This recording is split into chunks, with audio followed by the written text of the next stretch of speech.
করুন। আমরা আমাদের সবক শোনাবো উস্তাদদেরকে, আর আপনাদের সাথে তাকরার করব। আর তাকরার একা একা হয় না, মিলেমিশে হয়। আমি আমার সবক শোনানোর আগে আপনাদেরকে জিজ্ঞাসা করতে চাই, বলুন তো, অমুসলিমদেরকে দাওয়াত দেওয়া কিওয়ালা কাজ? জোরে বলেন, কিওয়ালা কাজ? আর একটু জোরে, কিওয়ালা? আমি আপনাদের সাথে শতভাগ একমত নই, আংশিক একমত, শতভাগ একমত নই। অমুসলিমদেরকে দাওয়াত দেওয়া আম্বিয়াওয়ালা কাজ। বলুন, কিওয়ালা কাজ? আল উলামা ওয়ারাসাতুন নবী না ওয়ারাসাতুল আম্বিয়া?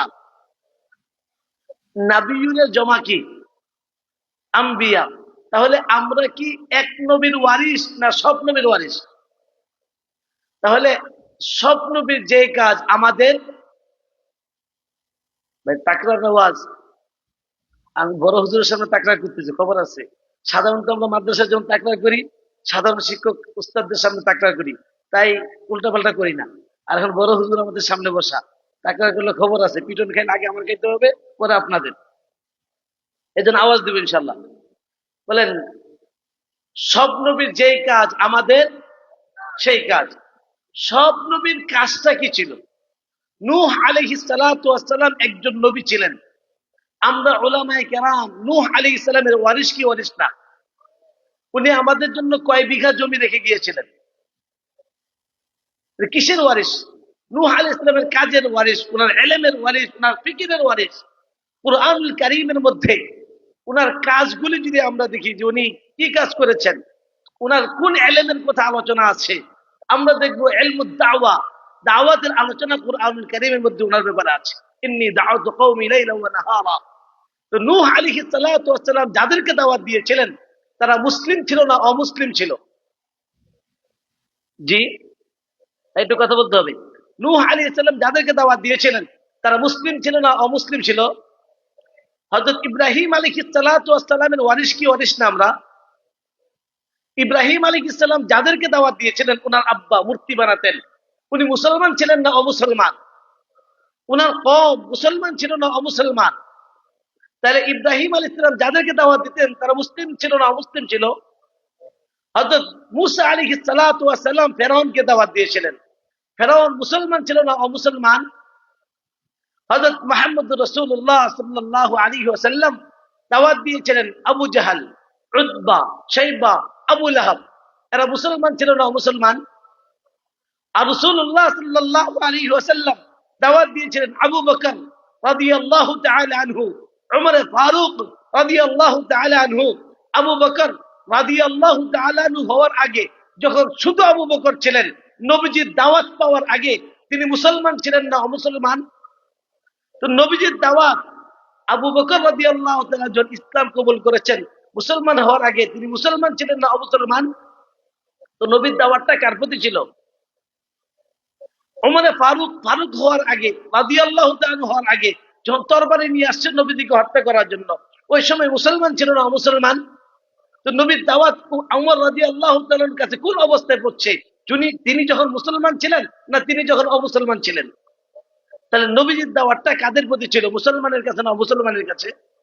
এবার বুঝে থাকলে বলুন, অমুসলিমদেরকে দাওয়াত দেওয়া কি ওয়ালা কাজ?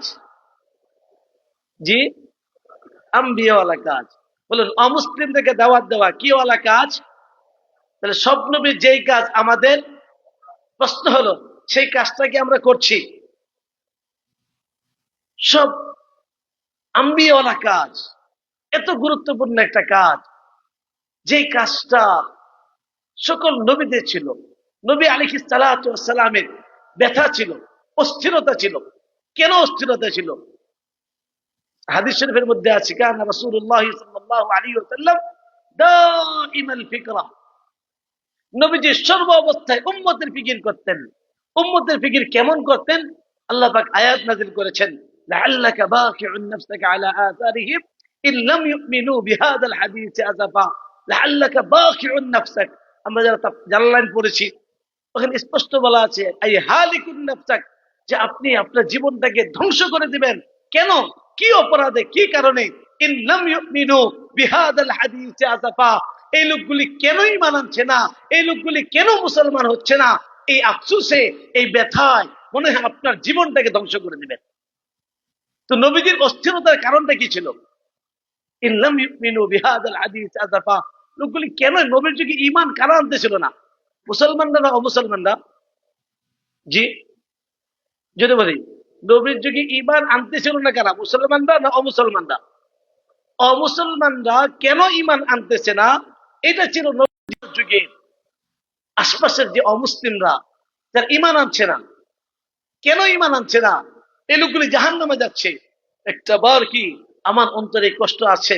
আমরা যে বাজারে বসে আছি, এই বাজারের আশপাশে অনেক হিন্দু ভাইরা আছেন, তারা আমাদের সাথে দোকানদারি করেন, আমাদের সাথে ব্যবসা করেন, আমরা তাদের দোকান থেকে ক্রয় করি, আমাদের কাছে তারা বিক্রি করে, তাদের সাথে আমাদের এত সুসম্পর্ক আছে, আমাদেরকে দেখলে সালাম দেয়, ভালো মন্দ জিজ্ঞাসা করে।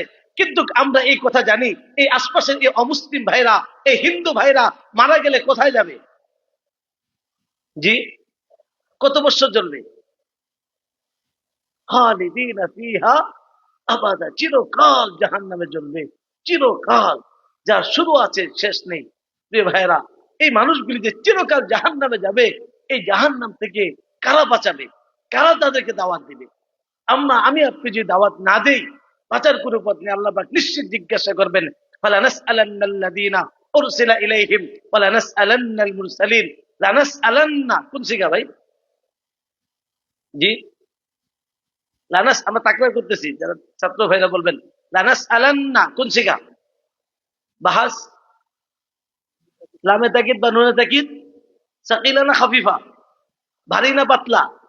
হালকা না মজবুত? আল্লাহ পাক ভারী মজবুত দুই তাকিদ দিয়ে বলছেন, অবশ্যই অবশ্যই রাসূল এবং মুরসাল যাদেরকে পাঠিয়েছি, যাদের কাছে পাঠিয়েছি, উভয়কে আমি জিজ্ঞাসা করবই। আল্লাহ পাক নিশ্চিত আমাদেরকে জিজ্ঞাসা করবেন, তোমরা তোমাদের প্রতিবেশী অমুসলিমদের কাছে ইসলামের দাওয়াত দিয়েছিলে কি দেও নাই? অমুসলিমদেরকে আল্লাহ জিজ্ঞাসা করবেন, এই মুসলমানরা তোমাদেরকে দাওয়াত দিয়েছিল কি দেয় নাই? এমন না, যদি আল্লাহ জিজ্ঞাসা করে, যদি তো না, আল্লাহ নিশ্চিত জিজ্ঞাসা করবেন। কি জবাব দিব আমরা? প্রিয় ভাইয়ের একটা ঘটনা শোনাই।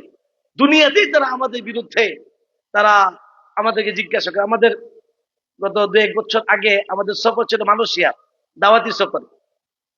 ওখানে শ্রী পাতালিং থেকে আমাদের জোহর বারো একটা প্রোগ্রাম ছিল। তো শ্রী পাতালিং থেকে আমরা বাস স্ট্যান্ডে যাব, গ্রেব ওভারের মতো ইয়াতে গ্যাবে উঠে। আমরা যখন গাড়ি আসলো, ড্রাইভার হলেন মালয় চাইনিজ। আমরা তাকে বসে তাকে দাওয়াত দেওয়া শুরু করলাম। কারণ 10 মিনিটের গন্তব্য, আমাদের মোবাইলে দেখলাম যে 10 মিনিটের গন্তব্যে, 10 মিনিটের ব্যবধানে আমাদেরকে আমাদের গন্তব্যে পৌঁছাবে, বাস স্ট্যান্ডে পৌঁছাবে। আমরা ভাবলাম 10 মিনিট কমপক্ষে গরিমত তাকে দাওয়াত দেওয়া শুরু করি। আমরা তাকে দাওয়াত দিচ্ছি, আর সে আমাদেরকে পুরো শহর ঘুরাচ্ছে। প্রায় আধা ঘন্টা পার হয়ে গেছে, 30-35 মিনিট। আমরা ঘড়ি দেখে বললাম যে ভাই, আপনি তো আমাদেরকে 10 মিনিটে আমাদের গন্তব্যে পৌঁছানোর কথা, কিন্তু আপনি 30-35 মিনিট হয়ে গেল, আপনি পুরো শহর ঘুরাচ্ছেন, ব্যাপারটা কি? উনি বললেন যে হুজুর, আপনারা যে কথাগুলি বলছেন, আপনাদের কথাগুলি আমার কাছে খুব ভালো লাগছে। আমি যদি আপনাদেরকে নামিয়ে দেই, তাহলে তো কথাগুলি শুনতে পারবো না। এই জন্য ইচ্ছা করে আমি ঘোরাচ্ছি, কথাগুলি শোনার জন্য। আমরাও মনে মনে আল্লাহর কাছে দোয়া করলাম, আল্লাহ আপনিও এই লোকটাকে হেদায়েত না দিয়ে আমাদেরকেও তার গাড়ি থেকে নামায়েন না। আলহামদুলিল্লাহ, প্রায় 50-55 মিনিটের মতো তার সাথে কথা হয়। কথা হওয়ার পর সে কালেমা পড়ে, মুসলমান হয়। এরপর তাকে আমাদের গাড়ি থেকে নামায়, আর ভাড়াও নেয়নি। তখন সে একটা কথা বলছে, সেই কথাটাই আমি আপনাদেরকে শোনাইতে যাচ্ছি। তার একটা প্রশ্নটা ছিল যে হুজুর, আপনি যে বললেন আমরা অমুসলিমরা মারা যাওয়ার পরে চিরকাল জাহান্নামে যাব, আপনি যে যুক্তি বললেন, যে কথাগুলি বললেন, আপনার কথায় আমার বিশ্বাস হয়েছে। হ্যাঁ, আমরা যদি ইসলাম না মানি, আল্লাহকে না মানি, নবীকে না মানি, কোরআনকে না মানি, আখিরাতকে না মানি, তো আমি চিরকাল জাহান্নামে যাব, এই কথা আমার বুঝে আসছে। কিন্তু প্রশ্ন হলো যে এই কথা, আমরা অমুসলিমরা মারা গেলে জাহান্নামে যাবে, এই কথাটা কি আপনি একাই জানেন, না আমাদের দেশের যে আরো মুসলমান আছে এই মুসলমানরাও জানে? আমি বললাম সকল মুসলমান জানে। বলে আমার গাড়িতে তো অনেক মুসলমান আমার গাড়িতে উঠে, অনেক হুজুর আমার গাড়িতে উঠে, অনেক টুপিদারিওয়ালা আমার গাড়িতে উঠে, আমার পরিচিত অনেক মুসলিম বন্ধু আছে, আমার সাথে চলে অনেক মুসলিম বন্ধু আছে, কিন্তু তারা তো কোনোদিন আমাকে এই কথা বলেনি যে আমি বললে জাহান্নামে যাব। তো তারা এতদিন আমাকে এই কথা বলে নাই কেন? দুনিয়াতে যদি এই প্রশ্ন করে, আখিরাতে কি করবে না? আখিরাত তো নিশ্চিত করবে। ওই দিন আমার জবাব দেওয়ার কোনো ভাষা ছিল না, আমি তাকে উত্তর দিতে পারি নাই। ওই সময় আয়াত মনে হয়েছে, ফালা নাসআলান্নাল্লাযীনা উরসিলা ইলাইহিম ওয়ালা নাসআলান্নাল মুরসালিন।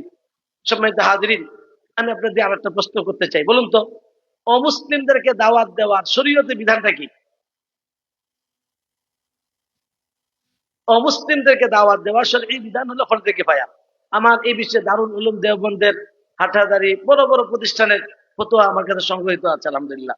অধিকাংশ ফতোয়া হলো অমুসলিমদেরকে দাওয়াত দেওয়ার এই বিধান হলো ফরজে কিফায়া। ফরজে কিফায়া কাকে বলে? ফরজে কিফায়া বলা হয় এমন একটা কাজ, যেই কাজটা সকলের উপরে দায়িত্ব। সকলের পক্ষ থেকে কিছু মানুষ যদি কাজটা আদায় করে দেয়, তাহলে সকলের পক্ষ থেকে কাজটা আদায় হয়ে যাবে। যদি কাজটা আদায় না হয়, তাহলে সকলেই গুনাহগার হবে। আচ্ছা, ফরজে কিফায়ার একটা উদাহরণ দেন তো দেখি। জানাজার নামাজ।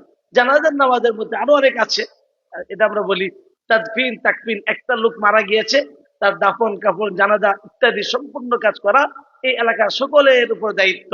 সকলের পক্ষ থেকে কিছু মানুষ যদি কাজটা আদায় করে দেয়, তাহলে সকলের পক্ষ থেকে কাজটা আদায় হয়ে যাবে।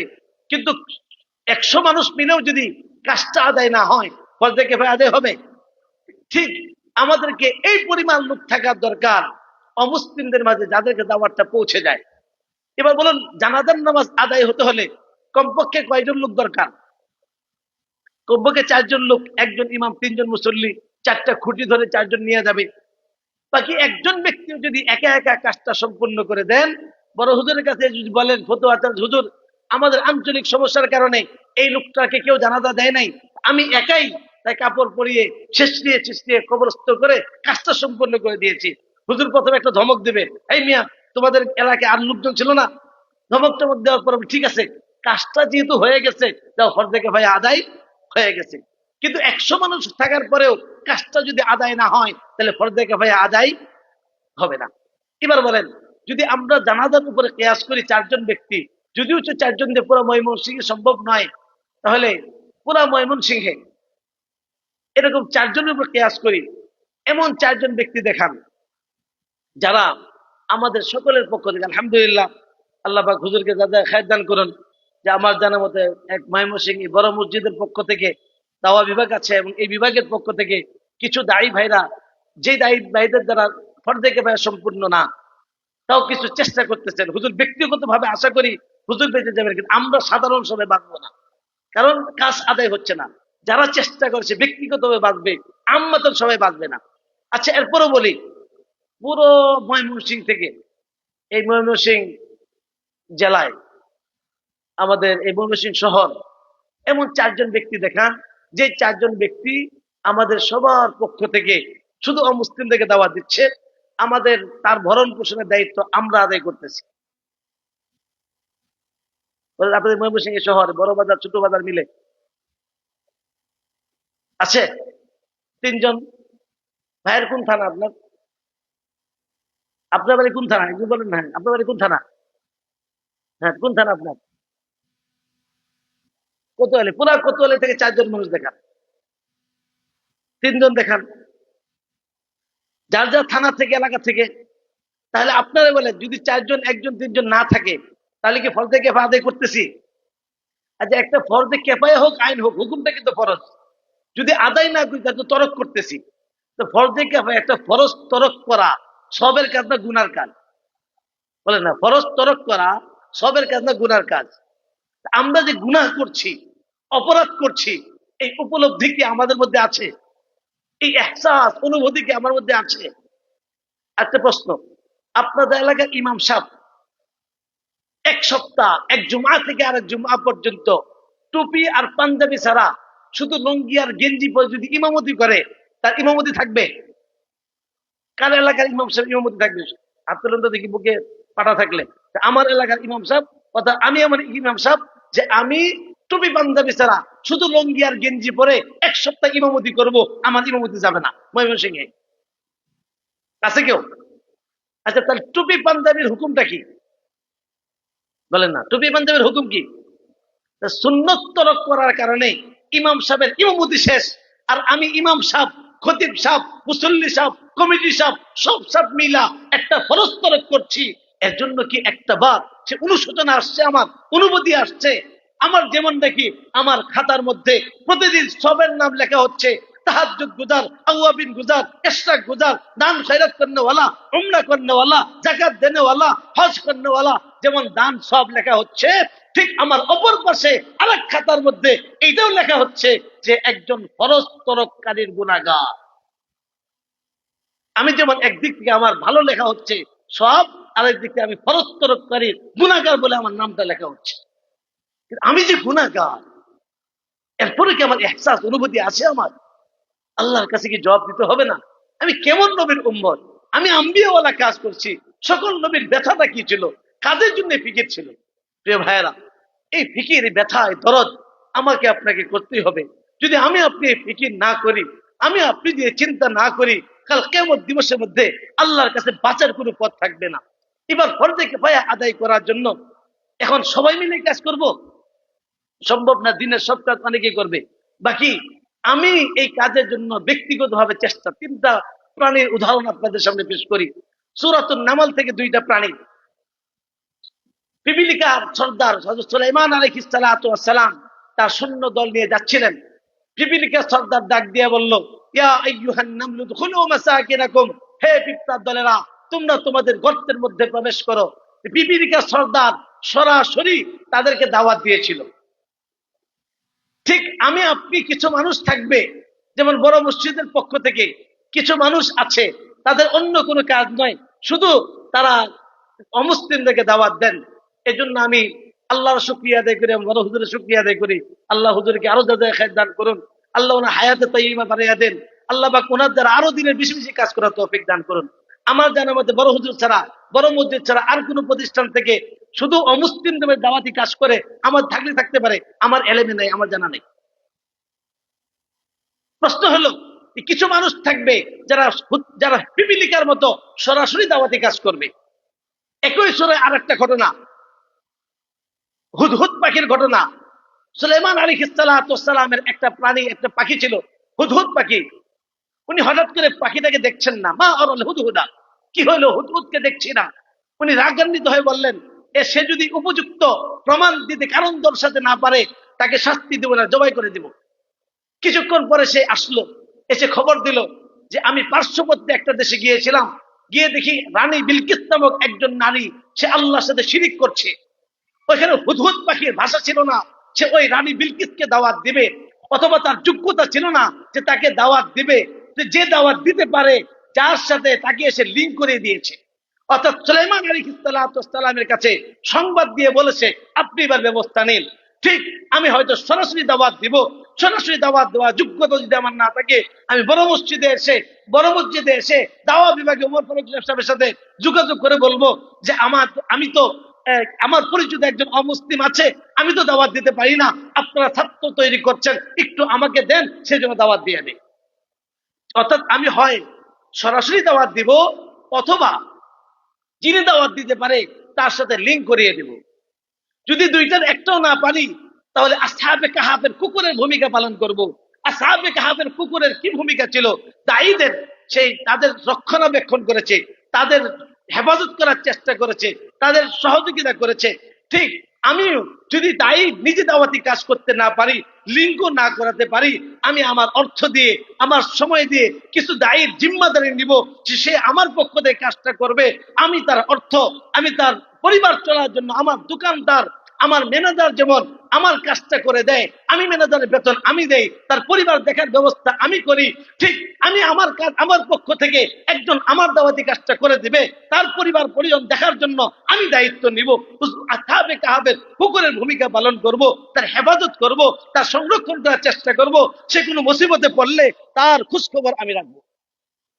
এই 3 প্রকার কোনো এক প্রকার যদি থেকে আমি কাজটা করতে থাকি, তাহলে আশা করা যায় যে আমি ব্যক্তিগতভাবে ওই ফরজ তরককারী গুনাহ থেকে বেঁচে যাব, আম্মাতান না বাঁচলেও।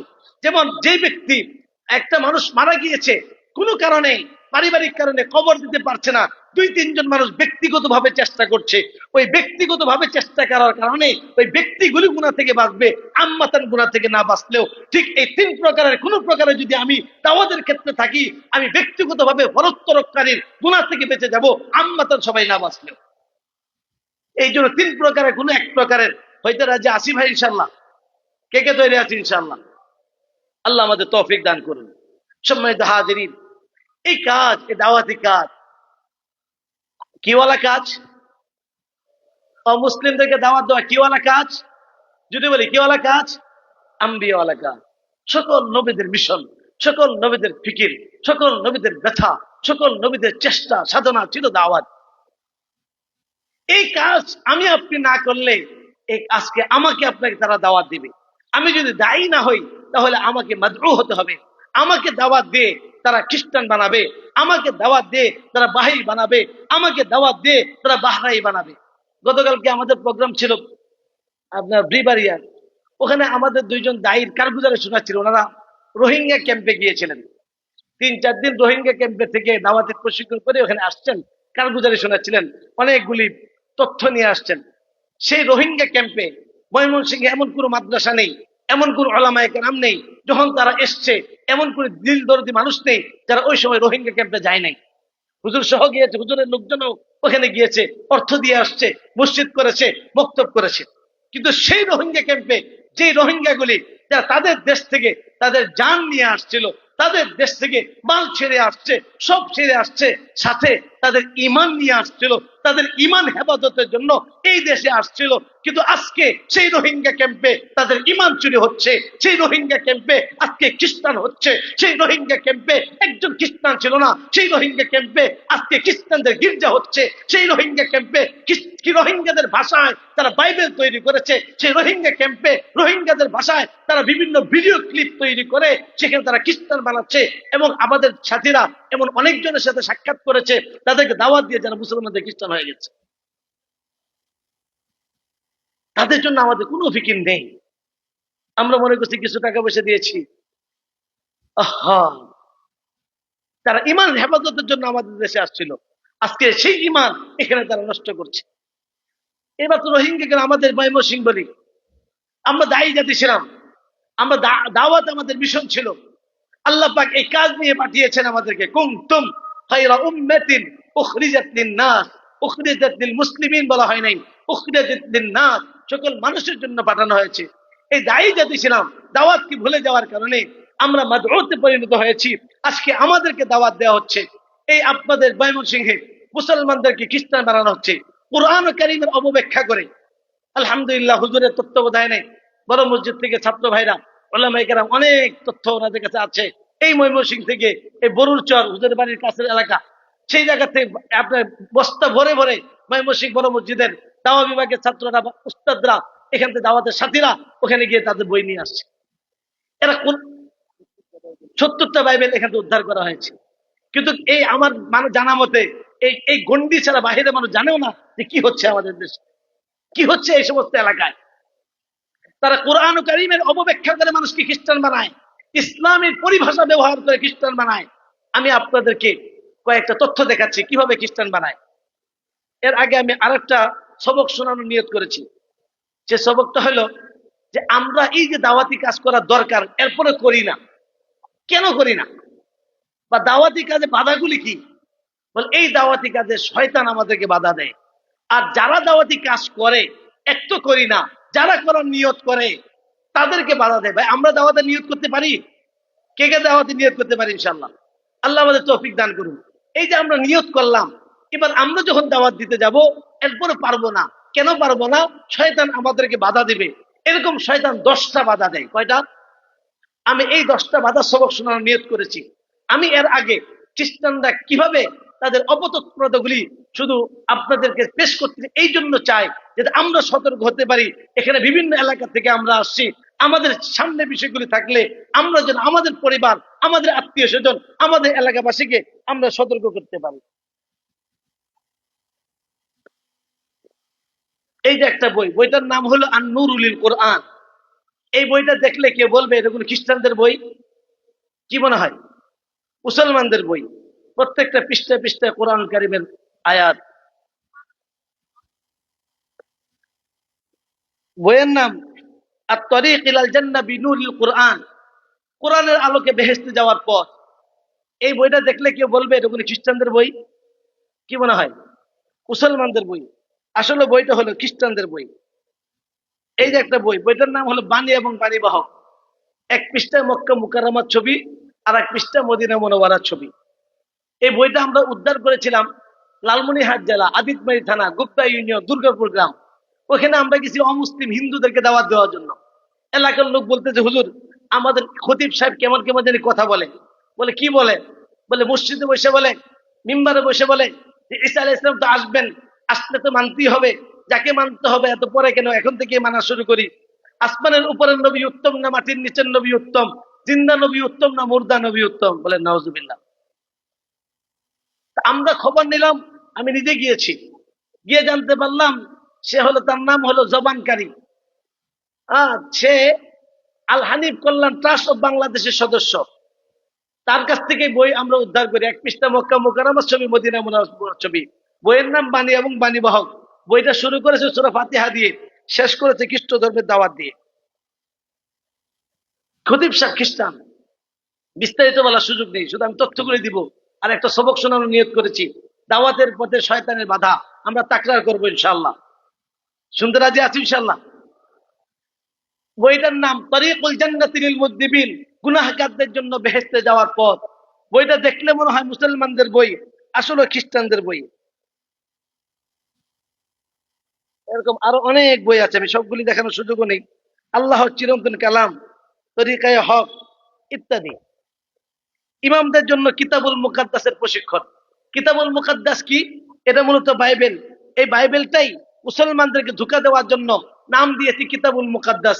আমরা গিয়েছিলাম দিনাজপুর জেলা, বীরগঞ্জ থানা, বগডোমার ইউনিয়ন, কবিরাজ হাট এলাকা। ওইখানে আমাদের মসজিদ উলামাদেরকে নিয়ে, ইমামদেরকে নিয়ে বক্তব্য বিষয়ে কিছু কথা হচ্ছিল। ওখানে খ্রিস্টান মিশনারিদের অবতৎপরতা সম্পর্কে আলোচনা করার পরে এক ইমাম সাহেব বললেন, হুজুর আমাকেও তো কিছু বই দিয়ে গেছে। বলে কি বই নিয়ে আসেন? উনি এই বইটা নিয়ে আসছে। বলে ইমামদের জন্য কিতাবুল মুকাদ্দাসের প্রশিক্ষণ। সেই গ্রামের ইমাম, ওনার পড়ালেখাও তেমন ইয়া নয়, উনি এত কিছু বোঝেনও না। তো ওনাকে যা বলছেন ইমামদের জন্য কিতাবুল মুকাদ্দাস কি, এটা হলো বাইবেল। বাইবেলটাই মুসলমানদেরকে ধোঁকা দেওয়ার জন্য নাম দিয়েছে কিতাবুল মুকাদ্দাস। আমি নিজে দেখেছি। আমরা গিয়েছিলাম আপনার ঝিনাইদাতে, ভগবাননগর এলাকা। আপনার ওখানে গিয়ে দেখি মসজিদের মধ্যে তিনটা কিতাব, মেহরাবের মধ্যে ফাদায়েল আমল, মুনতাখিবুল হাদিস, আর হলো আপনার কিতাবুল মুকাদ্দাস। আমি নিজে এলাকার লোককে বললাম, ভাই এটা আপনাদের কিতাবুল মুকাদ্দাস এখানে কেন? বলে একজন লোক দিয়ে গেছে, এখানে নবীদের ঘটনা আছে তালিম করার জন্য, এই জন্য আমরা তালিমের জন্য এখানে রেখেছি। আমরা ঝিনাইদহে গিয়েছিলাম ডক্টর আব্দুল্লাহ জাহাঙ্গীর রাহিমাহুল্লাহ, ওনার দাওয়াতে। ওখানে গিয়ে দেখি পীর সাহেব খ্রিস্টান হিসাব। ইনি যখন পীর ছিল, পীর থাকা অবস্থায় এটা তার বই। আপনার খাজা মোহাম্মদ সমীরউদ্দিন চিশতি নিজামিয়া, পীর থাকা অবস্থায় তার বই। তার চ্যালেঞ্জ যে আমার কি কেউ, আমার প্রশ্নের উত্তর কেউ দিতে পারবে না। আলহামদুলিল্লাহ 3 দিন মেহনত করার পরে সে তওবা করে মুসলমান হয়েছে। বইয়ের নাম আল্লাহর কালামের নির্ভরযোগ্যতা। আমরা একবার বিবারিয়াতে গেছিলাম, এটা অনেক আগের ঘটনা। এক মাদ্রাসায় এই বিষয়ে কথা হচ্ছিল, প্রসঙ্গক্রমে তাফসীরের বিষয়ে কথা হচ্ছিল। একজন এসে, এক মাদ্রাসার তালিমাত সাহেব, উনি এসে আমাকে বললেন, আমার কাছে একটা বই আছে, বইটা আল্লাহর কালামের নির্ভরযোগ্যতা প্রমাণ করার জন্য খুব চমৎকার বই। আমরা আনেন দেখি। তিনি এই বইটা এনেছেন। আমি বললাম, ভাই এটা তো খ্রিস্টানদের বই, আল্লাহর কালামের নির্ভরযোগ্যতা ও বিশুদ্ধতা। উনি বইটা পড়েন নাই, বইটা এনে রেখে দিয়েছেন, নামটা দেখেছেন। তো উনি নামের উপর খেয়াল করে আমাকে বলতেছেন খুব গ্রহণযোগ্য একটা কিতাব। আমি বললাম যে ভাই এটা তো খ্রিস্টানদের বই। উনি বলে কিভাবে? তো আমি যখন সব খুলে খুলে দেখাইলাম, উনি আশ্চর্যান্বিত হলেন যে আমি মাদ্রাসার শিক্ষক হয়ে আমি নিজেই ধরতে পারি না, আমি নিজেই এটাকে ইসলামী বই মনে করা শুরু করেছি। এইভাবে মানুষকে খ্রিস্টান বানায় এই খ্রিস্টানরা। তারা আগে আরো অনেকগুলি আছে, আমি সবগুলি আর দেখাচ্ছি না, দুইটা জিনিস দেখাবো। এই খ্রিস্টানরা এতদিন পর্যন্ত এই ইনজিলটা আমাদের সামনে পেশ করতো। এটা ওটা ধোঁকাবাজি। এটা মূলত ইনজিল না, কোরআনে বর্ণিত যে ইনজিল এটা সেটা না, এটা হলো বাটপারি আর ধোঁকাবাজি। এটা হলো বাইবেল। এটাই এখন আমাদেরকে আরো আপডেট করেছে। এখন বর্তমান তারা এই ইঞ্জিলটা পেশ করে। বলেন তো এটা দেখতে কিসের মতো মনে হয়? হ্যাঁ, মনে হয় যে এমদাদিয়া কুতুবখানা লাইব্রেরির যে ছাপা, এই ছাপা না। বলছে এটা ইঞ্জিল শরীফ, এটাও একটা বাটপারি, একটার সাথে মিল নেই। এরকম বহু বাটপারি তাদের আছে। আমি আর সামনে দেখাচ্ছেন আমাদের বিশ্ব ইস্তেমায় তারা এই সমস্ত কিতাব তারা দেয়, এবং বিশ্ব ইস্তেমায় তারা তাদের ধর্ম প্রচার করে। বিশ্ব ইস্তেমায় যখন আমরা যাই, দূর থেকে মানুষজন বাস নিয়ে যায়। এবার খ্রিস্টানরা এই সমস্ত আপনার জন্য আমার অন্তরের কথা, বেলাল ইত্যাদি নাম দিয়ে, তরিকুল জান্নাতুল মুদ্দিবিন নাম দিয়ে, মুনাজাত কি কবুল হয়েছে, জান্নাতের নিশ্চয়তা, এই ধরনের নাম দিয়ে তারা বই দিয়ে দেয়। বাসওয়ালা কন্ট্রাক্টরকে 100 টাকা দেয়, 200 টাকা দেয়, যার এই আপনার বাসে 50 জন যাত্রী, প্রত্যেক যাত্রীদের একটা করে বই দিয়ে দিবেন। ওই কন্ট্রাক্টর উনি তো 3 দিনে একরামুল মুসলিমিনের ওয়াজ শুনেছেন, উনি মনে করলেন যাক একরামুল মুসলিমিন একটু করে দেই, যাক টাকাও পাইলাম, একরামুল মুসলিমন হয়ে গেল, বইও দিয়ে দিলাম। সে তো বুঝতে পারে নাই এই বইয়ের মধ্যে কি আছে। মূলত খ্রিস্টানদের বই আমাদের কাছে তারা দাওয়াত, আমাদের ইস্তেমা, আমাদের দাওয়াত চলে তাদের। আচ্ছা, আপনাদের এখানে হাফেজ সাহেব আছেন? হাফেজ সাহেব, হাফেজ কারা? হাত তুলুন তো। হাফেজ, মাশাআল্লাহ, অনেক হাফেজ সাহেব। আচ্ছা, আমি কয়েকটা সূরার নাম বলবো, আপনারা পারার নাম বলবেন, পারবেন? ইয়াদ আছে কিনা একটু পরীক্ষা হয়ে যাক। শুধু আপনার বেশি কিছু বলতে হবে, শুধু পারার নাম বলবেন আমাকে। কে কে পারবেন? আমি শুধু সূরার নাম বলবো, আপনি পারার নাম বলবেন। কে কে পারবেন দেখি? মাশাআল্লাহ, অনেকে পারবেন। বলেন, সূরাতুল হায়াত, সূরাতুল কিতাব, সূরাতুল আফদাল, সূরাতুল আরাজ, আদ-দুআ, সূরাতুল মুসলিমুন, সূরাতুল তাসাজ্জুদ, সূরাতুল ওয়াসায়া, সূরাতুল ঈমান।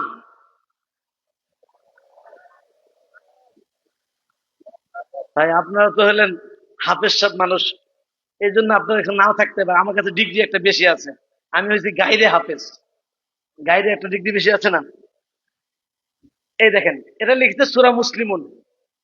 আউযুবিল্লাহ বিসমিল্লাহ কিছু নাই কিন্তু, কারণ আউযুবিল্লাহ থাকলে তো শয়তান দূর হবে। শয়তান তো নিজে এখানে বসা, দূর হবে কেমনে? লিখছে সূরাতুল মুসলিমুন, আলিফ লাম সাদ মিম, কুল ইয়া আইয়ুহাল মুসলিমুন ইন্নাকুম লাফি যালালিন বাঈদ। বলুন হে মুসলমানগণ, তোমরা সুস্পষ্ট গুমরাহির মধ্যে আছো। বলেন নাউযুবিল্লাহ। এই বইগুলিতে আছে কি? এই বইগুলিতে তারা খ্রিস্টান মিশনারিরা তার অপতৎপরা, তার কোরআনের অপব্যাখ্যা করে মানুষকে বিভ্রান্ত করে। কিভাবে বিভ্রান্ত করে একটা ঘটনা বলি, তাহলে তাদের বাটপারি আপনাদের এই ময়মনসিংহ এলাকাতেও, আপনাদের পাশে কি থানাটা, যেখানে আমাদের অনেকগুলি, গৌরীপুর থানা। এই গৌরীপুর থানা আমার বড় মসজিদের ছাত্র ভাইরা, ওখানে আলহামদুলিল্লাহ একজন দায়ী ভাই ওখানে দাওয়াতি কাজ করতেছে হুজুরের তত্ত্বাবধানে।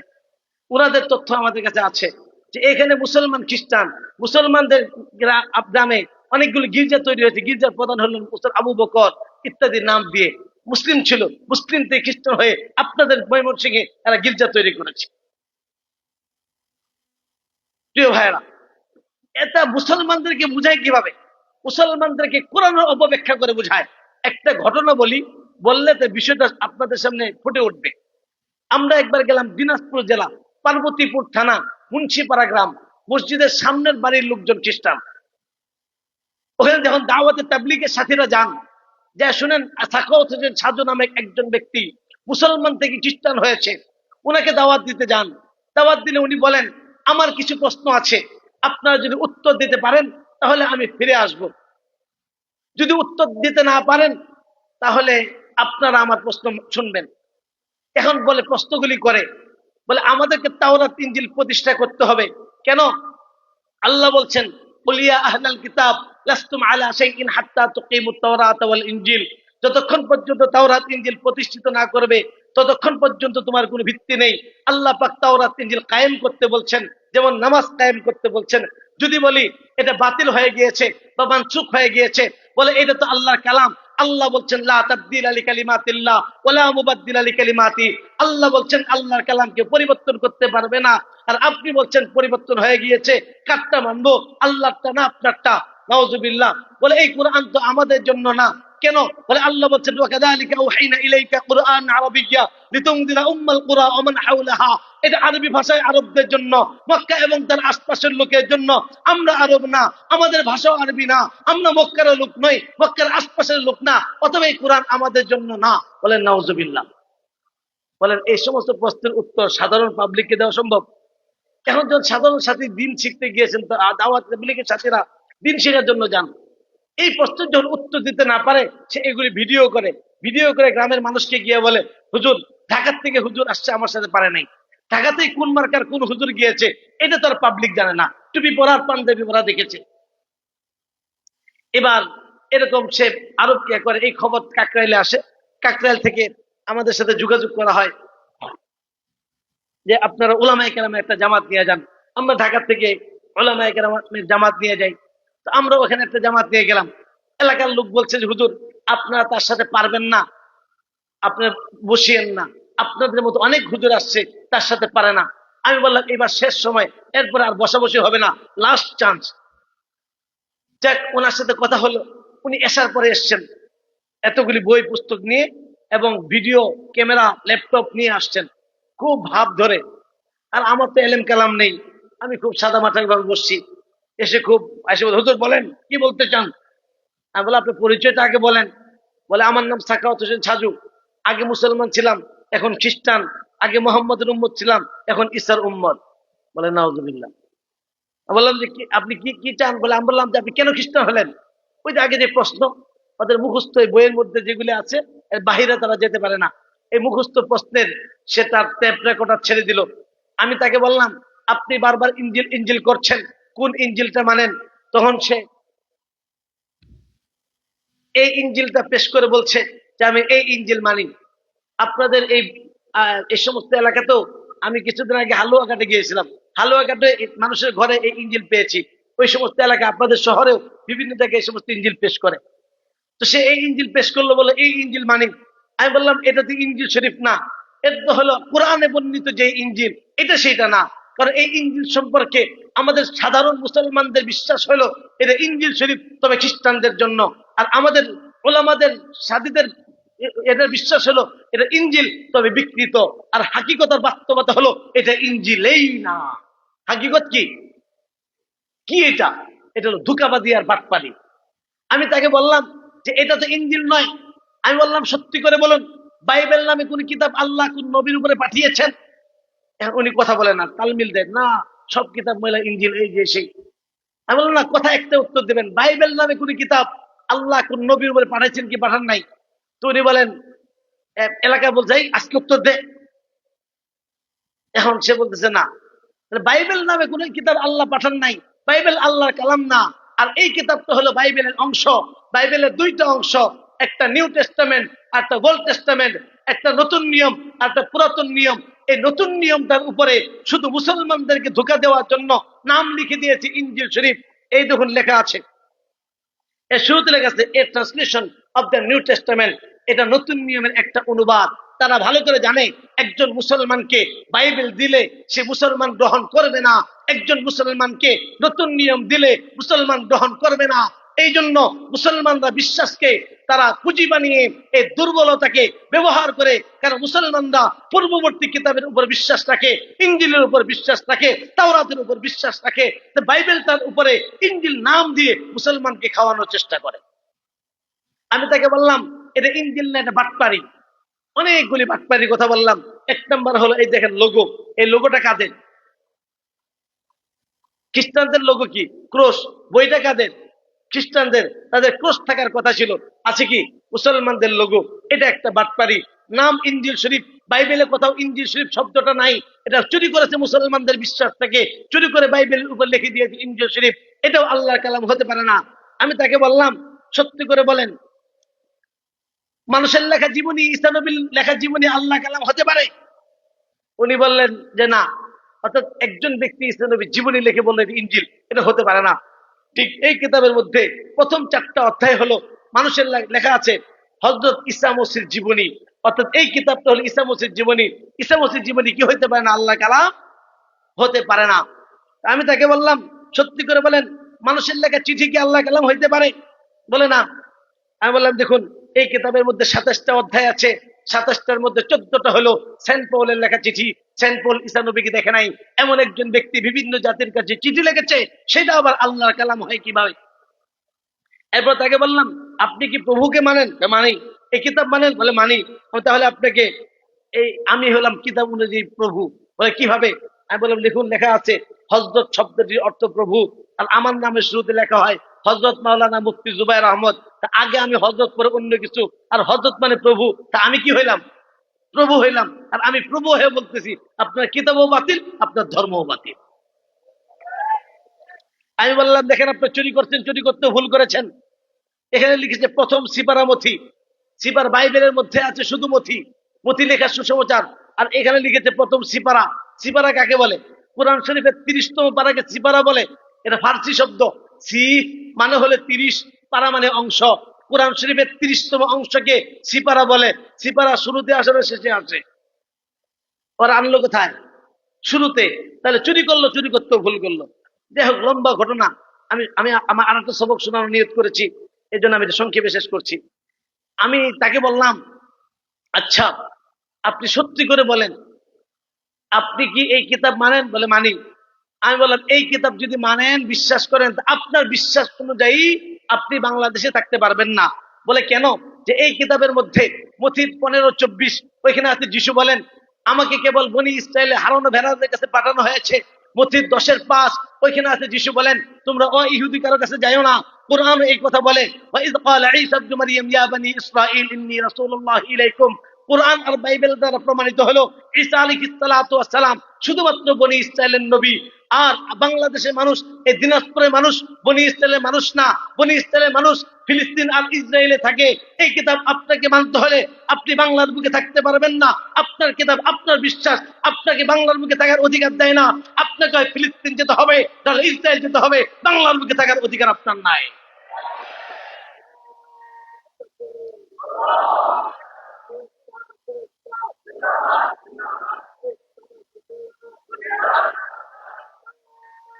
সম্মানিত হাজিরিন, আমি তাকে বললাম সত্যি করে বলুন, আপনি কি ঈসা মসিহকে বিশ্বাস করেন? বলে হ্যাঁ অবশ্যই বিশ্বাস করি। বললাম তাহলে একটা পরীক্ষা দিতে হবে। বলে কি পরীক্ষা? খুলেন বাইবেল, তাদের কিতাবের মধ্যে আছে মার্কের 16-17 নম্বর অধ্যায় 17 নম্বর পদ। ওইখানে আছে যিশু বলেন আমার প্রতি যদি কারো বিশ্বাস থাকে তার মধ্যে চিহ্নগুলি দেখা যাবে। নাম্বার 1, তারা মন্দ আত্মা ছাড়াবে। নাম্বার 2, তারা নতুন নতুন ভাষায় কথা বলবে। নাম্বার 3, তারা হাতে করে সাপ তুলে ধরবে। নাম্বার 4, ভীষণ বিষাক্ত কিছু খাবে, কোনো ক্ষতি হবে না। নাম্বার 5, রোগীর গায়ে হাত দিলে রোগী ভালো হয়ে যাবে। আমি বললাম 1 নাম্বার মন্দ আত্মা ছাড়ান। মন্দ আত্মা কি এ নিয়ে খ্রিস্টানদের মধ্যে একতলাপ আছে, যেহেতু মুখতালাফি মাসআলা, এই জন্য পরীক্ষাটা মাফ করে দিলাম। নাম্বার 2, আপনি নতুন নতুন ভাষায় কথা বলতে পারবেন। আমি বললাম আপনি একটু আমার সাথে আরবিতে কথা বলুন। হাবির মাইবিল লুগা আরাবিয়্যা। আমি 2-4 মিনিট আরবিতে কথা বললাম, উনি হা করে তাকিয়ে রইলেন। আমি বললাম 3 নাম্বার, আপনি সাপ ধরতে পারবেন? আমি তো, আপনার তো প্রস্তুতি আছে, বই পুস্তক নিয়ে আসছেন, আমার প্রস্তুতি নেই। যদি প্রস্তুতি থাকতো বেদে এলাকাতে বাদ দিয়া সাপুরিয়ে এনে সাপ ছেড়ে দিয়ে বলতাম ধরুন। যেহেতু আনি নাই, এই পরীক্ষাটা ফিসাবিলিল্লাহ মাফ করে দিলাম। নাম্বার 4, ভীষণ বিষাক্ত কিছু খেলে কোনো ক্ষতি হবে না। আমাদের দেশে ভীষণ বিষাক্ত কিছু নেই, তবে পোকামাকড় মারার জন্য কীটনাশক বিষ পাওয়া যায় সারের দোকানে। কি মারার বিষ? বলেন না কি মারার? যে 1 বোতল বিষ আনি, এখন আর কথা বলে না। আমি বললাম নাম্বার 5, রুগীর গায়ে হাত দিলে রুগী ভালো হয়ে যাবে। আপনি থাকতে ল্যাম্প হসপিটাল কেন? ওইখানে খ্রিস্টানদের একটা হসপিটাল আছে, ল্যাম্প হসপিটাল। ঢুকতে waiting room, reading room. Waiting রুমে তাদের ভিডিও ছাড়া প্রচারিত, তাদের যারা খ্রিস্ট ধর্ম প্রচার করে এমন ভিডিও ছাড়া মানুষ দেখছে। আর পাশে রিডিং রুম। আমি তাকে বললাম যে চলেন আমার সাথে ল্যাম হসপিটালে যাবেন, যেহেতু রোগীর গায়ে হাত দিলে রোগী ভালো হয়ে যাবে। ল্যাম হসপিটালে যাবেন, গিয়ে সব রোগীর গায়ে হাত দিবেন, আর সব রোগী রিলিজ করে দেওয়া হবে।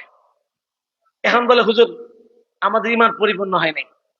আমি বলি ইমান যদি পরিপূর্ণ না হয়, অসম্পূর্ণ ইমান আছে কিনা? বলে তা তো আছে। বললাম তার আরেকটা পরীক্ষা দিতে হবে। খুলেন বাইবেল, মথির 17-20 ওইখানে আছে যিশু বলেন আমার প্রতি যদি কারো সরিষা দানা পরিমাণে বিশ্বাস থাকে, পাহাড়কে বলবে এখান থেকে সরে ওখানে যাও, সঙ্গে সঙ্গে সরে যাবে। কি পরিমাণ ইমান থাকলে? আমি বলে পাহাড় না, গাছটা সরে দেখাম। এরপরে বলছে আমার বস আপনার প্রশ্নের উত্তর দিতে পারবে। বসকে? বস হলো ফাদার শিবে, 2000 সালে নরওয়ে থেকে এসছেন। আফসোসের বিষয় আমরা আমাদের দেশে গিয়ে এক এলাকা থেকে দাওয়াত দিতে পারি না। নরওয়ে থেকে স্বামী স্ত্রী এসে খ্রিস্ট ধর্ম প্রচার করছে। পরের দিন তার সাথে দেখা করতে গেলাম, সে আমাকে খুব ইস্তেকবাল করেছে, মোয়ানাকা করেছে। তার নিয়ে তার রুমে বসিয়েছে। বসে প্রথমেই সে দাওয়াতি কথা বলছে, আমাকে আকৃষ্ট করার জন্য সে বাংলা ভাষায় বলছে হুজুর আমি বাঙালি ভালোবাসে, এই জন্য লঙ্গি আর গেঞ্জি পরেছে। আমি বললাম আপনি কি করেন? বলে আমি সেবার কাজ করি। বললাম শুনেছি আপনি খ্রিস্ট ধর্মের প্রচার করেন। বলে না, একটু একটু সুসমাচার প্রচার করি। আমি বললাম কোন কিতাবে সুসমাচার প্রচার করেন? বলে বাইবেলের। আমি বললাম বাইবেল তো ভুলে ভরা কিতাব, মানুষের বানানো লেখা বই, মিথ্যায় ভরপুর, স্ববিরোধে ভরপুর, এমন মিথ্যার বানোয়াট কিতাবের প্রচার করেন কেন? ভালো কিছু করতে পারেন না? আমি একটু ইচ্ছা করে তাকে বললাম যে দেখি, কারণ প্রকৃত দায়ী হলে সে রাগ করবে না।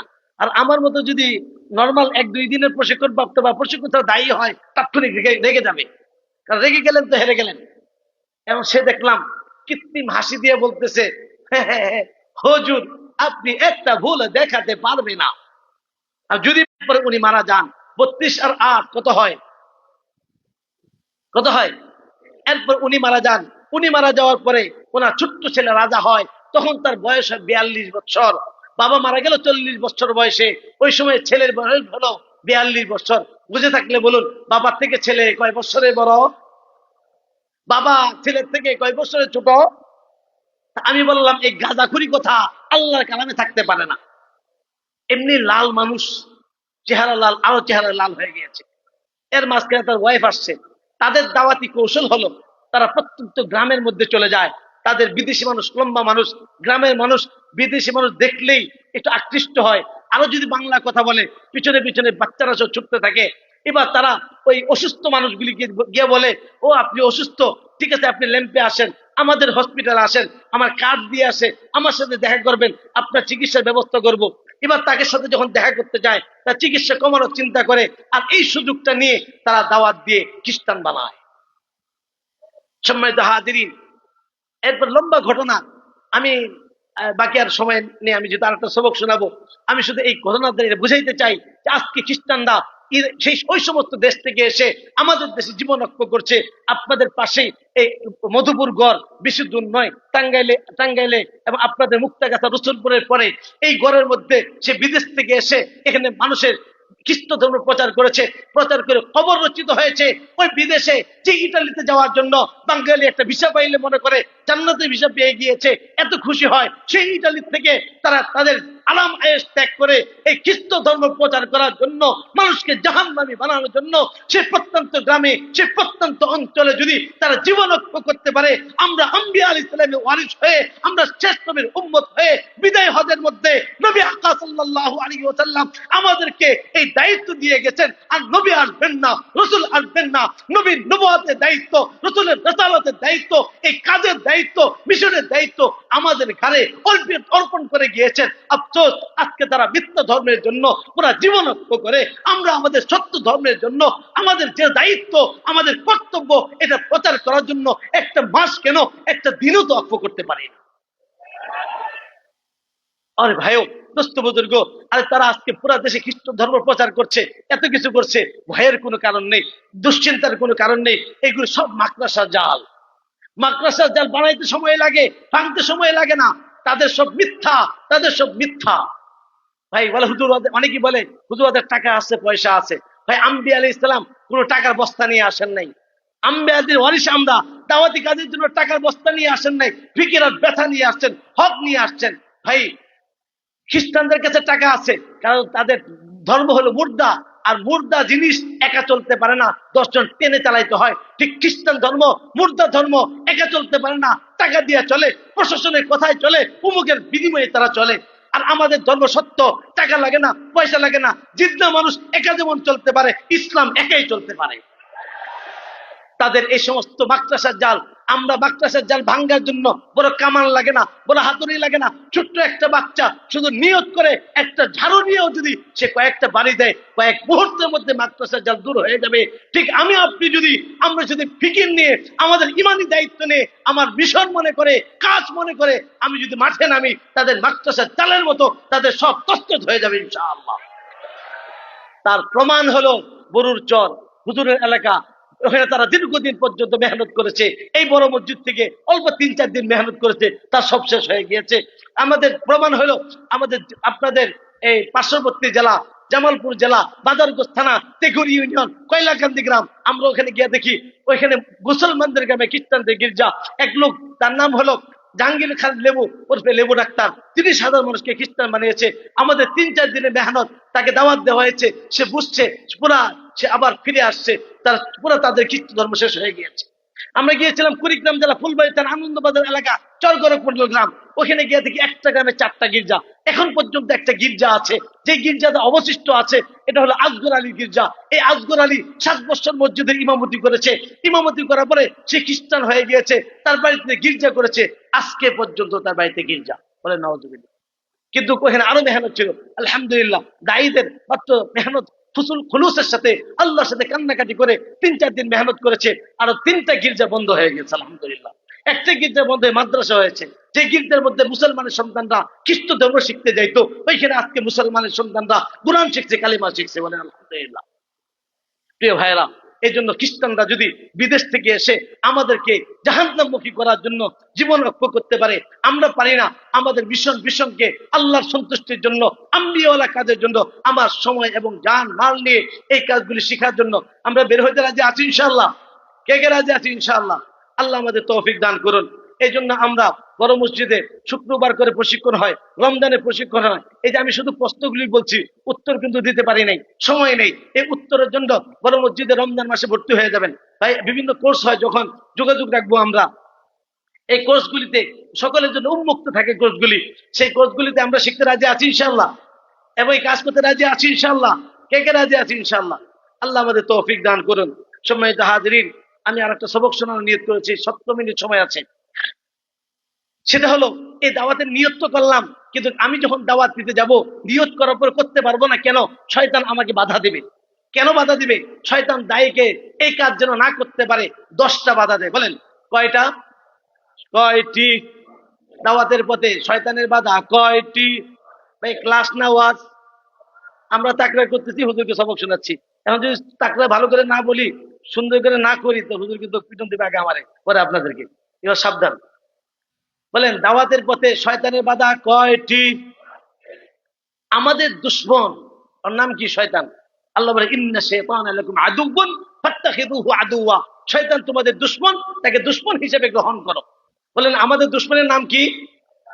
তার বাড়ি কোথায়? জাহান্নামে। বাড়ি কোথায়? সবাই বলেন বাড়ি কোথায়? থাকে কোথায়? মানুষের রক্তের শিরায় শিরায়। ইন্না শাইতানা ইয়াজরি ইবনে আদম মাজরাদ দাম। মানুষের রক্তের শিরায় শিরায় থাকে। আর শয়তান সকলের দুশ্মন। আর আমরা যারা দাওয়াতের নিয়ত করেছি, সে হলো আমাদের প্রতিপক্ষ দুশ্মন। আমাদের কি দুশ্মন? অর্থাৎ শয়তান এতদিন মানুষকে, হিন্দু ভাইদেরকে, খ্রিস্টান ভাইদেরকে জাহান্নামের পথ দেখাচ্ছে। এখন আমি যখন নাকি মহব্বতের সাথে তাকে জান্নাতের পথ দেখাইতে যাব, এবার শয়তান আমার প্রতিপক্ষ হয়ে যাবে। ও এতদিন আমার লোকগুলিকে আর এক রাস্তা নিয়ে যাচ্ছে। এই জন্য আমি যেন দাওয়াতি কাজ করতে না পারি, এই জন্য আমাকে বাধা দেয়। এরকম 10টা বাধা। 1 নম্বর বাধা, সে আমার আকীদা নষ্ট করার চেষ্টা করে। আমি যখন দাওয়াত দিতে যাব, সে আমার আকীদার মধ্যে সন্দেহ সৃষ্টি করবে, আমার আকীদা নষ্ট করার চেষ্টা করবে। বলেন দাওয়াতের পথে শয়তানের বাধা কয়টি? 1 নম্বর কি? আকীদা নষ্ট করে। বলেন 1 নম্বর কি? জুড়ে 1 নম্বর কি? ভাই মুখস্থ করতে হবে। 1 নম্বর কি? 2 নম্বর, সে যদি আমার আকীদা নষ্ট করতে না পারে, আমাকে বেদাতি কাজে লিপ্ত করার চেষ্টা করবে। বলেন 2 নম্বরে কি করবে? বলেন দাওয়াতের পথে শয়তানের বাধা কয়টি? কয়টি? সবাই বলি, জুড়ে বলি। 1 নম্বরে, 1 নম্বরে, 2 নম্বরে, 3 নম্বরে।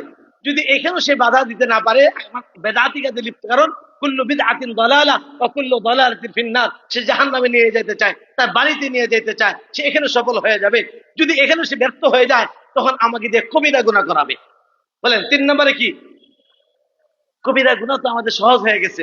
এই যে মোবাইলে যেই মহিলাকে সামনে সামনে দেখা না যায়, এটা ফেসবুকে দেখা যায়। কি বলেন?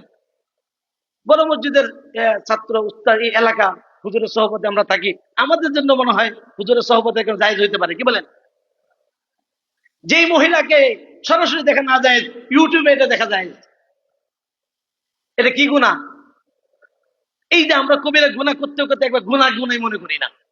আমরা দাওয়াতুল হকের নিসবতে যে সমস্ত মাদ্রাসা একটা কিতাব পড়ানো, তালিম করা হয়, 5 মিনিটের মাদ্রাসা, ওখানে একটা অধ্যায় আছে কবিরা গুনাহ। এরপর বলা আছে একটি গুনাই জাহান্নামে নিয়ে যাওয়ার জন্য যথেষ্ট হইতে পারে। বা যথেষ্ট হইবে। বলেন শয়তানের দাওয়াতের দায়ের পিছনে মেহনত গুলি করে। দাওয়াতের পথে শয়তানের বাধা কয়টি? 1 নম্বরে, 2 নম্বরে, 3 নম্বরে, 4 নম্বর যদি সে কবিরা গুনাহ না করাইতে পারে, এবার সে সগীরা গুনাহ করায়। কারণ সগীরা করতে করতে একবার কবিরাতে ঢুকায় দেয়। বলেন 4 নম্বরে কি? 4 নম্বরে কি? 5 নম্বরে এবার তাকে যদি কেউ দাওয়াতের নিয়ত করে, তো তাকে এর সামনে এর থেকে আর একটু কম দরজার কাজকে অনেক বড় করে পেশ করে। মনে করেন আলহামদুলিল্লাহ মাদারিস সব ভালো দরকার, আমি দাওয়াতি কাজ করতেছি, এবার শয়তান আমাকে ধোঁকা দেবে, তুমি একা দাওয়াতি কাজ কিভাবে করবা? একটা কাজ করে ব্যবসা করো, ব্যবসা করে টাকা কামাইবা, এই টাকা দিয়ে আরো দায়ী ফেলবা। এবার শয়তান আমাকে সুন্দরভাবে ভালো উপস্থাপন করে দাওয়াতি কাজ থেকে আমাকে দূরে সরাই দিল, অর্থাৎ মূল কাজ থেকে সে দূরে সরিয়ে দেয়। বলেন 5 নম্বর কি? মূল কাজ থেকে দূরে সরিয়ে দেয়। বলেন দাওয়াতের পথে শয়তানের বাধা কয়টি? 1 নম্বরে, 2 নম্বরে, 3 নম্বরে, 4 নম্বরে, 5 নম্বরে, 6 নম্বরে দায়ীদের সময় নষ্ট করায়। কি নষ্ট করায়? দেখবেন ফেসবুকে আমরা যে পরিমাণ সময় নষ্ট করি, কোরআন তেলাওয়াত করলে 10 মিনিট তেলাওয়াত করলে মনে হয় যে আমি 2-3 ঘন্টা তেলাওয়াত করে ফেলছি, একটু লাড়ালাড়ি দিতে মন চায়। আর ফেসবুকে 2 ঘন্টা চলে যায়, মনে হয় 10 মিনিট ঢুকছিলাম। এই যে আমার সময় নষ্ট করছে, বিভিন্ন ভাবে সময় নষ্ট করছে, যে দায়ীর সময় নষ্ট করে। বলেন 6 নম্বরে কি? 7 নম্বরে নিয়ত নষ্ট করে। যে আমি দাওয়াত দিলাম, একজন মুসলমান হলো, এবার একটা ফেসবুকের মধ্যে একটা ছবি তুলে ফেসবুকে দিয়ে দিলাম, মাশাআল্লাহ আমি করছি, মানুষের বাহবা পাওয়ার জন্য, লাইক কমেন্ট পাওয়ার জন্য, শেয়ার পাওয়ার জন্য। বলছে দাওয়াত তো আল্লাহর জন্য। ওমান আহসানু কওলাম মিম্মান দাআ ইলাল্লাহ, মিম্মান দাআ ইলাল্লাহ, শুধু আল্লাহর দিকে দেবে, শুধু আল্লাহর জন্যই দিবে। তাহলে আমি ফেসবুকে দিলাম, কার জন্য হইলো? আল্লাহর জন্য হলো না পাবলিকের জন্য হইলো? তাহলে শয়তান আমার নিয়তকে নষ্ট করে, মানুষ আমাকে দায়ী বলবে, মানুষ আমাকে বাহবা দেবে, এই নিয়ত নষ্ট করে দিয়ে আমি যে ভালো কাজটা করছিলাম ওটাও নষ্ট করে দেয়। বলেন দাওয়াতের পথে শয়তানের বাধা কয়টি? সবাই বলি। 1 নম্বরে, 2 নম্বরে, সবাই 3 নম্বরে, 4 নম্বরে, 5 নম্বরে, 6 নম্বরে সময় নষ্ট করায়। 7 নম্বরে নিয়ত নষ্ট করায়। 8 নম্বরে আমাদের ইখতিলাফ সৃষ্টি করে দেয়। যখন মানুষ দাওয়াতি কাজ করে তখন কি সৃষ্টি করে দেয়? নিজেদের মধ্যে মারামারি, ইখতিলাফ, মারামারি করো। একসময় দাওয়াত দিতাম আল্লাহর দিকে, এখন বলে আপনি কোন দল? একসাথে কাঠি নিয়ে বের হয়েছি, আপনি কাদের সাথে? আপনি কাদের সাথে? ও না আমাদের সাথে আসেন, ও না আপনি আমাদের সাথে আসেন।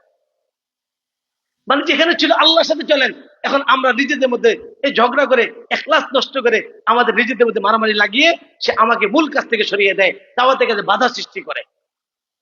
পরে আর দাওয়াতি কাজে রুহানিয়ত থাকে না, দাওয়াতি কাজে সে আগের মতো সে লিল্লাহিয়ত থাকে না। বলেন দাওয়াতের পথে শয়তানের বাধা কয়টি? 1 নম্বরে, 2 নম্বরে, 3 নম্বরে, 4 নম্বরে, 5 নম্বরে, 6 নম্বরে, 7 নম্বরে, 8 নম্বরে ইখতিলাফ সৃষ্টি করে। 9 নম্বর ছোট্ট ছোট্ট বাধা দেয়। যখন আমি দাওয়াতি কাজ করব, পরিবারের লোকজন বলবে এই মিয়া আর কোনো কাজ পাওয়া নাই, কেউ তো করে না, তুমি করে কেন? আত্মীয় স্বজন বলবে এই দাওয়াতি কাজ করলে যদি পুলিশ ধরে, যদি প্রশাসন ধরে, আবার সরকারি কোনো সমস্যা হবে কিনা, এই মিয়া যাই ঝামেলা হবে কিনা, এই দাওয়াত দিও না। বলে না? না বলে। ছোট্ট ছোট্ট বাধা। 10 নম্বর হলো বড় বড় বাধা, রাষ্ট্রীয় বাধা। আপনাকে জেল খেতে হবে, জুলুম সইতে হবে, আরো বহু বাধা আসবে। বলে সব বাধা সহ্য করেও এই কাজে লেগে থাকতে হবে ইনশাআল্লাহ। এই জন্য শয়তানকে জিতাবো না হারাবো? শয়তানকে জিতাবো না হারাবো? তো জিততে হলে বাধার মধ্যে মোকাবেলা করতে রাজি আছি ইনশাআল্লাহ। কে কে রাজি আছি ইনশাআল্লাহ? আল্লাহ আমাদের তৌফিক দান করুন। সম্মানিত হাজিরিন, 2টা প্রশ্ন। একটা প্রশ্ন, হুজুর যদি দাওয়াত দেই রাষ্ট্রীয় কোনো সমস্যা হবে কিনা? আইন শুনে রাখি, বাংলাদেশ সংবিধানের 41-এর 1-এর কয়ের ধারা আছে, প্রত্যেক নাগরিক তার নিজ নিজ ধর্ম প্রচার করতে পারবে। এই নাগরিক এই আইনটাকে পুঁজি বানিয়ে পার্বত্য চট্টগ্রামের খ্রিস্টানরা ওই দেশে ওই মানুষকে 95% মানুষকে খ্রিস্টান বানিয়ে ফেললো। আপনাদের গারো পাহাড়ের এই ভালুয়াঘাট এবং দুবাওরার এই পাহাড়ি লোকগুলি গেল ছিল, খ্রিস্টান ছিল না, এরা আইনকে পুঁজি বানিয়ে খ্রিস্টান বানাইতে পারলো, মধুপুরের গড়ের এই উপজাতিদেরকে খ্রিস্টান বানাইতে পারলো, তাদের কোনো ভয় নেই, তাদের কোনো টেনশন নাই। আর আমরা দাওয়াত দিতে গেলে টেনশন করি আমাদের জন্য কি হয়। আইন কি শুধু তাদের জন্য না আমাদের জন্য?